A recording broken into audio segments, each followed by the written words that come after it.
भारत आज एक ऐसे विरोधाभास के दौर से गुजर रहा है जहां चीन को लेकर भारत की सैन्य तैयारियां और भारत की आर्थिक वास्तविकता दोनों ही अलग दिशा में है। एक तरफ जहां भारत की सेना लाइन ऑफ एक्चुअल कंट्रोल को संतुलित करने की पूरी क्षमता रखती है, भारत की सेना चीन के टक्कर में खुद को पूरी तरह तैयार कर रही है। जैसे कि चीन से सटे सीमा पर भारतीय सेना की जो तैयारी है वह इतिहास के किसी भी तैयारियों के मुकाबले बहुत ही ज्यादा मजबूत स्थिति में है। वहीं भारत की सेना हर वह तैयारी कर रही है जिससे कि चीन को और भी ज्यादा कड़ी टक्कर दी जा सके। लेकिन भारतीय सेना के तैयारियों के ठीक विपरीत दिशा में भारत की जो अर्थव्यवस्था है उसी चीन पे गहराई से निर्भर बनती जा रही है।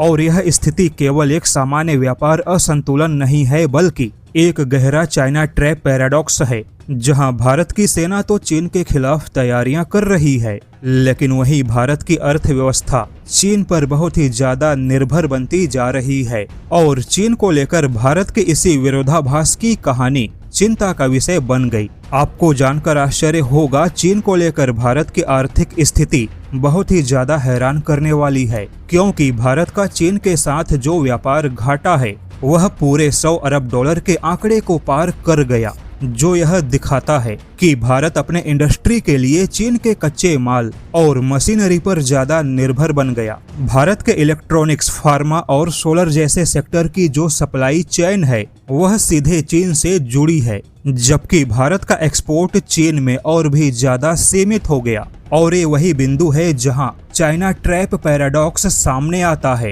क्योंकि चीन जो कि भारत के लिए सीधे खतरा है और भारत का सबसे बड़ा दुश्मन भी है, वहीं भारत भी चीन को खुद के लिए सबसे बड़ा खतरा मानता है। और भारत के रक्षा बजट का सबसे बड़ा हिस्सा चीन के खिलाफ अपनी सैन्य तैयारियों को मजबूत बनाने पर ही खर्च होता है। लेकिन फिर भी उसी चीन पर भारत की आर्थिक निर्भरता कम नहीं हो रही बल्कि लगातार बढ़ती जा रही है। इसका मतलब यह हुआ कि अगर भविष्य में भारत और चीन के बीच में सैन्य तनाव बढ़ा तो भारत की ओर से चीन को सैन्य जवाब तो मिलेगा, किंतु आर्थिक तौर पे भारत की ओर से चीन को जवाब देना मुश्किल होगा। उल्टे आर्थिक दबाव भारत पे बढ़ेगा। यानी भारत के पास में चीन से युद्ध करने की क्षमता है, किंतु भारत के पास में चीन से आर्थिक दूरी बनाने का विकल्प नहीं है। और चीन के साथ भारत का जो 100 अरब डॉलर का व्यापार घाटा है, यह व्यापार घाटा उसी कहानी को बताता है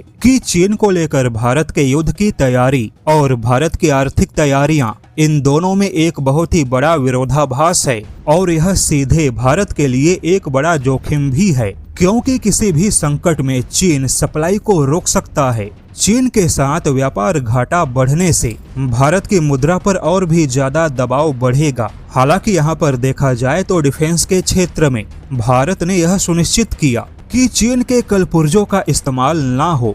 जैसे भारत की तमाम ड्रोन बनाने वाली कंपनियां चीनी सामानों का इस्तेमाल कर रही थीं, लेकिन बाद में ऐसी कंपनियों को कड़ी चेतावनी दी गई। किंतु जब सवाल पूरे अर्थव्यवस्था की आती है तब चीन के साथ भारत का जो व्यापार घाटा है यह निश्चित तौर पे भारत के लिए सबसे बड़े चिंता का विषय होना चाहिए।